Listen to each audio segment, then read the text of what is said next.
by becoming rich. Take all your money, buy Bitcoin. I say when we You can sell. wake up every morning and say GM. GM. GM. So, Monday, 14th of October, and BTC is continuing straight through, going for the highs. So it's taken the path that was mentioned as a sweep, reclaim, and then run to the highs.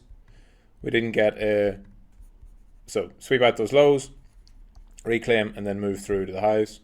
Sweep out the lows, reclaim, move through to the highs. Last night, I think it was around the time I was doing the weekly outlook when I was on stream, there was a possibility for a deeper flush. It got bought up at the first bands and is pushing higher. So I think we're going to go take out the highs first before any consolidation. So next stop, I would imagine, for BTC is probably new highs on this push. If so, I'd expect it to probably go to about 68, around that. And I think that'll probably happen just straight through today or tomorrow. And then most likely at that point is when you see more of a pullback into a higher low, and then away it goes, probably for the final push. So that's roughly what I'm expecting. But the main thing is liquidity to liquidity. Take out the lows, it's probably going to take out the highs. Momentum, it's a Monday move. Mondays can be unreliable. The first move early in the week can often reverse. All of that's still very real, but this is a very strong move so far and appears to be gaining momentum even as it rises. So short-term path, I think it goes to the highs. But anything, if you're looking at like swing trades or holding anything for more than a couple of days, this is not a place to get long. Very strong, inefficient move. Markets gapping up. Stocks opening green. Both the S&P and the Nasdaq. Dollar up. Gold sort of sideways. Oil down. There you go. Lower fears of inflation there and the war that would lead to an inflationary episode. The first big move you're starting to see here from gold BTC and Nasdaq BTC, if this follows through. So these are the relative strengths of Bitcoin against gold. So if this goes down, it's bullish for Bitcoin. If this goes down, it's bullish for Bitcoin. And so both of them, after having spent quite a while going sideways, really since the first push of this year, January, whenever Bitcoin had its big move. Since March, Bitcoin has been outperformed by gold. It has been outperformed by the Nasdaq. So we've had 7-8 months of that. I think that's coming to an end. We're ready to see the next sustained period of Bitcoin outperformance, which is probably going to be 3 to 6 months. And this is all part of it. So everything looks good. Market seems pretty bullish. I don't think anything's overbought or too high or too frothy or whatever. Pullbacks can happen. I think we just go higher first. I think Bitcoin takes out those highs at 67, and then pullback will come a few days after that, most likely, would be my guess.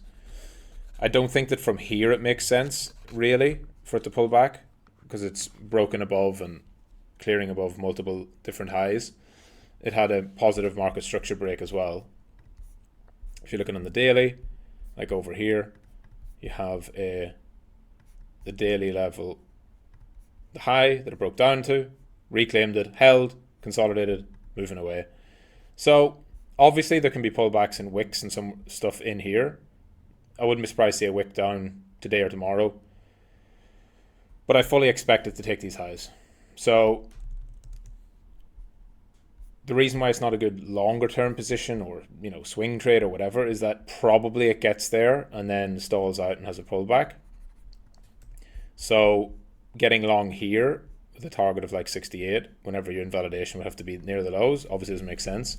That's why taking more of a short-term approach makes more sense with that. And then what I talked about yesterday on weekly outlook is starting to come into view here. This could be what you would class as the early stage trend. It's not trending yet for BTC, but the 50, 100, 200 EMAs are all now bullish. You see the 50 there above the 100. It's just crossed. The daily bands are green. Despite the fact Bitcoin is not breaking out and trending yet, that means that when it starts to move up, you'd expect this to move with a consolidation that holds all of that, and the bands stay green. Maybe they briefly flip red. And then when it finally has a proper breakout, you'll see a bands trend where it follows the green bands only and doesn't. It runs away from the EMAs. So if you're viewing this as a higher time frame trade, if this is actually the bottom, right, if we don't go below 60, this is the closest that Bitcoin will be to these daily bands for quite some time. Because when trends proper begin, what happens? The first thing is it impulses away from the EMAs and it dislocates from them. It stays away from the EMAs for quite a while. Doesn't come back until it's had a full trend leg.